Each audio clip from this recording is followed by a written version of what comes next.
కాలేయం బాగున్నంత వరకే మనకు ఆరోగ్యం. ఏ కారణంగానైనా కాలేయం చతికిల పడితే మొత్తంగా మన ప్రాణమే ప్రమాదంలో పడుతుంది. ప్రాణాధారమైన మన కాలేయానికి ఇవాళ హెపటైటిస్ ఇన్ఫెక్షన్లు అనేవి ప్రమాదకరమైన శత్రువులుగా పరిణమిస్తున్నాయి.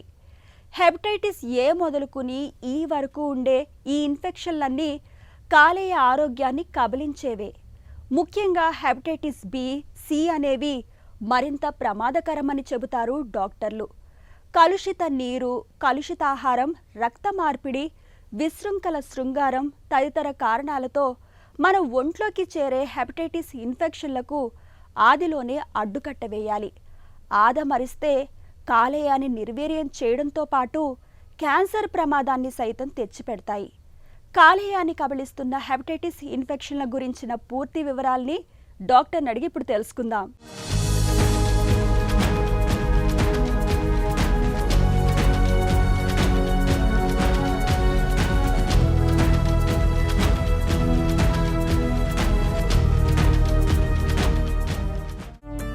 హెపటైటిస్ ఇన్ఫెక్షన్లు అంటే ఏంటి?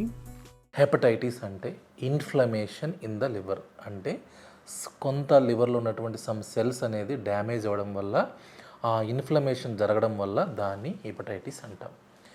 రకరకాల కారణాలు ఉండొచ్చు హెపటైటిస్కి. ఫస్ట్ వైరల్ హెపటైటిస్ గురించి చెప్తాను. వైరల్ హెపటైటిస్లో కూడా హెప్టోట్రోపిక్ వైరసెస్, నాన్ హెప్టోట్రోపిక్ వైరసెస్. హెపటోట్రోపిక్ అంటే ఏంటి? లివర్కు సంబంధించినటువంటి వైరసెస్. అంటే ఈ వైరసెస్ లివర్ మీదనే అటాక్ చేస్తాయి అన్నమాట. అవి దాన్ని హెపటోట్రోపిక్ అంటాం. నాన్ హెపటోట్రోపిక్ వైరసెస్ అంటే సమ్ వైరసెస్ మన బాడీలోకి వచ్చినప్పుడు లివర్తో పాటు వేరే ఆర్గాన్స్ కూడా ఇన్వాల్వ్ చేస్తూ ఉంటాయి. వైరల్ హెపటైటిస్లో 5 రకాలు ఉంటాయి: ఏ, బి, సి, డి, ఈ. సో ఏ అండ్ ఈ అనేది ఎక్యూట్ వైరల్ హెపటైటిస్. ఎక్యూట్గా ప్రజెంట్ అవుతారు. అంటే మనం కలుషితమైన వాటర్ తీసుకున్నా, కంటామినేటెడ్ ఫుడ్ తీసుకున్నా, ఏమైనా బయట పానీపూరీలు కానీ ప్రాసెస్డ్ ఫుడ్స్ తీసుకున్నా, ఈ కల్తీ ఫుడ్ తీసుకోవడం వల్ల ఈ హెపటైటిస్ ఏ కానీ ఈ కానీ వచ్చే ఛాన్సెస్ ఉంటాయి అన్నమాట. ఈ సెకండ్ వచ్చి హెపటైటిస్ బి, హెపటైటిస్ సి. యూజువల్గా బ్లడ్ ట్రాన్స్ఫ్యూజన్స్ వల్ల వచ్చేటువంటి ఇన్ఫెక్షన్స్. నాన్ హెపటోట్రోపిక్ వైరసెస్ అంటే యూజువల్గా మనం చదువుతూ ఉంటాం. డెంగ్యూ వైరస్ కానీ, చికెన్ గునియా వైరస్ కానీ, ఎడినో వైరస్ కానీ, H1N1 ఇన్ఫ్లుయెంజా వైరస్ కానీ, ఏ వైరస్ అయినా కావచ్చు, లివర్ మీద కొంచెం ప్రెషర్ పడే అవకాశం ఉంటుందన్నమాట.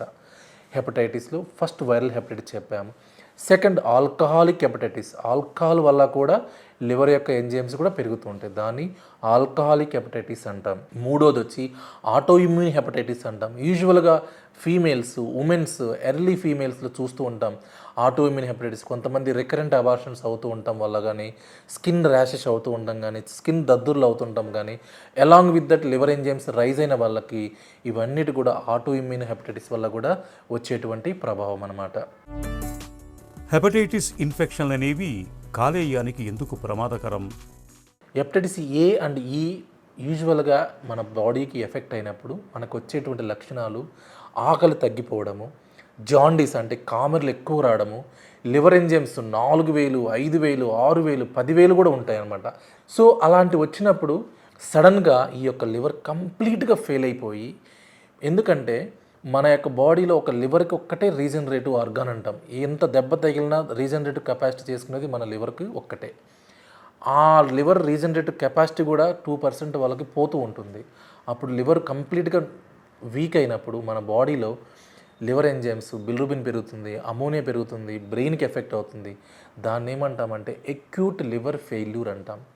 ఎక్యూట్ లివర్ ఫెయిల్యూర్ అవుతుంది అంటే మెడికల్గా కొంతమందికి మనం 50 to 60% వాళ్ళు రికవర్ అవుతారు, కానీ 40 to 45% రికవరీ అవ్వలేరు. అలాంటి వాళ్ళకు ఎమర్జెన్సీగా లివర్ ట్రాన్స్ప్లాంట్ చేసుకోవాలి. హెపటైటిస్ ఇన్ఫెక్షన్ల లక్షణాలు ఎలా ఉంటాయి? సో యూజువల్గా వైరల్ హెపటైటిస్ అనే సిమ్టమ్స్ ఎక్యూట్ హెపటైటిస్, క్రానిక్ హెపటైటిస్లో మనం డివైడ్ చేసుకుందాం. ఎక్యూట్ హెపటైటిస్లో ఎలా ప్రజెంట్ అవుతారంటే ఆకలి తగ్గిపోవడం, నీరసంగా ఉండడం, ఏమైనా పని చేసినా అలసట రావడం, నేను ఇంకేమి చేయలేను కూర్చుంటాను అని ఫీల్ అవ్వడం, ఫెటిగ్ అంటాం. ఫెటిగబిలిటీ అంటే బాగా ఎక్స్ట్రీమ్ వీక్నెస్. స్టార్టింగ్లో ఈ లక్షణాలు వస్తాయి. First within 24 hours. Next 24 to 72 hours కామెలు రావడం, అంటే కళ్ళు పచ్చగా కనబడడం, బాడీ పచ్చగా అవడం, యూరిన్ పోసేటప్పుడు యూరిన్ పచ్చగా రావడం ఇలా జరుగుతూ ఉంటుంది.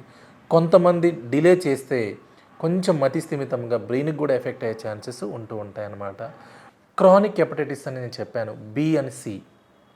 యూజువల్గా వాళ్ళకు సిమ్టమ్స్ ఏమీ ఉండవు, అంత మనలాగే తిరుగుతూ ఉంటారు. అలాంటి వాళ్ళకు స్క్రీనింగ్ అనేది చాలా ఇంపార్టెంట్. ముందే డిటెక్ట్ చేసుకుంటే దానికి తగ్గట్టు మనం మెడిసిన్స్ వాడితే ఈజీగా కొంతమంది ఈవెన్ హెల్తీ లివర్ నార్మల్ కూడా అయ్యే ఛాన్సెస్ కూడా ఉంటూ ఉంటాయి.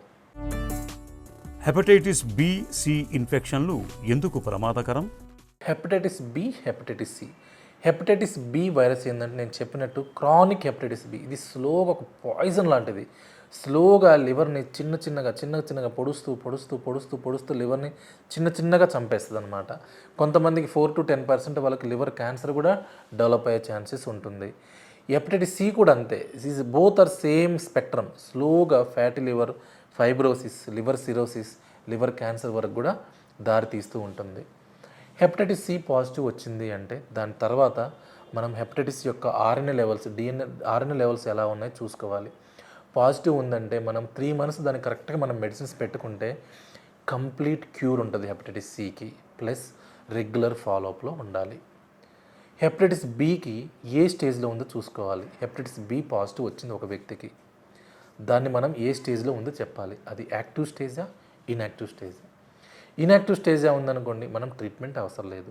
అదే యాక్టివ్ స్టేజ్లో ఉంది అంటే మనం రోజుకి ఒక ట్యాబ్లెట్ ఇస్తే స్లోగా ఈ యొక్క వైరస్ డిఎన్ఏ లెవెల్స్ తగ్గుతూ నాన్ డిటెక్టెడ్గా అవుతూ ఉంటుంది. కానీ ఒక వ్యక్తికి హెపటైటిస్ బి పాజిటివ్ వచ్చింది అంటే కొంతమందికి యూజువల్గా 99.9% లైఫ్ లాంగ్ అది పాజిటివ్గానే ఉంటుంది.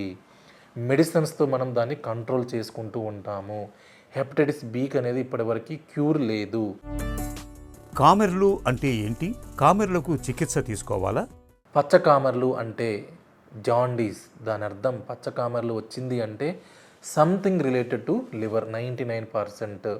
కొంతమందికి 1% చెప్పలేము, సంథింగ్ హీమోలైటిక్ అనీమియా వల్ల కూడా కామెర్లు వచ్చేటువంటి శాంతం ఉంటుంది. ఒకసారి కామెర్లు వచ్చినాయి అంటే ఎందువల్ల వచ్చాయి? ఇది వైరస్ వల్ల వచ్చిందా, ఆల్కహాల్ వల్ల వచ్చిందా, ఆటో ఇమ్యూన్ వల్ల వచ్చిందా?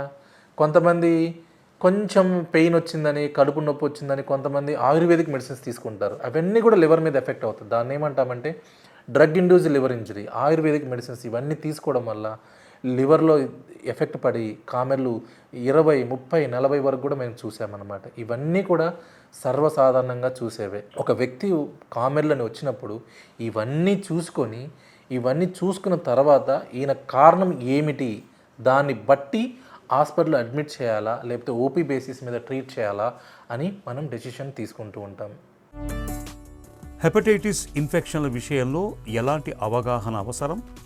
ఒక వ్యక్తి నార్మల్ లివరు, ఫ్యాటీ లివర్లు, ఫైబ్రోసిస్ ఉన్న వ్యక్తికి మనం హెపటైటిస్ బి స్క్రీన్ చేసి పాజిటివ్ వస్తే వాడికి మెడిసిన్స్ పెట్టామంటే he will never go in to cirrhosis and liver cancer.